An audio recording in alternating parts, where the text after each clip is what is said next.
આપણા શરીરમાં કિડની એ ખૂબ જ મહત્વનું અવયવ છે. કિડની એ લોહીની સાફ સફાઈ કરતું હોય છે ને એટલા માટે એ ખૂબ જ મહત્વનું ગણવામાં આવે છે. કેટલીક બેદરકારીઓને કારણે કિડની ડેમેજ થવાના ચાન્સીસ ઘણા બધા રહેતા હોય છે. આ વિડીયોમાં હું તમને એ વિશે માહિતી આપવાની છું.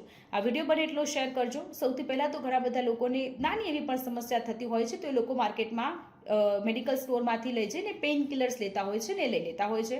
તો આ ખોટી આદત છે. આવું ન કરતા. ઘણા બધા લોકોને પ્રોસેસ્ડ ફૂડ ખાવાની આદત હોય છે, બહારનું જંક ફૂડ ખાવાની આદત હોય છે, તો તેના કારણે પણ કિડની ડેમેજ થતી હોય છે. ઘણા બધા લોકોને ગળ્યું ખાવાની ટેવ હોય છે. વધારે પડતું ગળ્યું ખાવાને કારણે બ્લડ સુગર વધે છે અને બ્લડ સુગર વધે તો તેની સીધી અસર કિડની પર થતી હોય છે. પૂરતું પાણી ન પીવું એ પણ એક મુખ્ય કારણ છે. દરરોજ પૂરતા પ્રમાણમાં પાણી પીવું જોઈએ. ઊંઘ એ ખૂબ મહત્વની માનવામાં આવે છે. ઓછું સૂવું એટલે કે જે લોકો મિનિમમ 7 થી 8 કલાકની ઊંઘ નથી લેતા એ લોકોને કિડની ડેમેજ થવાના ચાન્સીસ વધુ રહેતા હોય છે. અને સાથે જે લોકો વધારે પડતો પ્રોટીનવાળો ખોરાક ખાતા હોય છે એ લોકોને પણ કિડની પર લોડ આવતો હોય છે અને એના કારણે કિડની ડેમેજ થવાના ચાન્સીસ વધારે થતા હોય છે.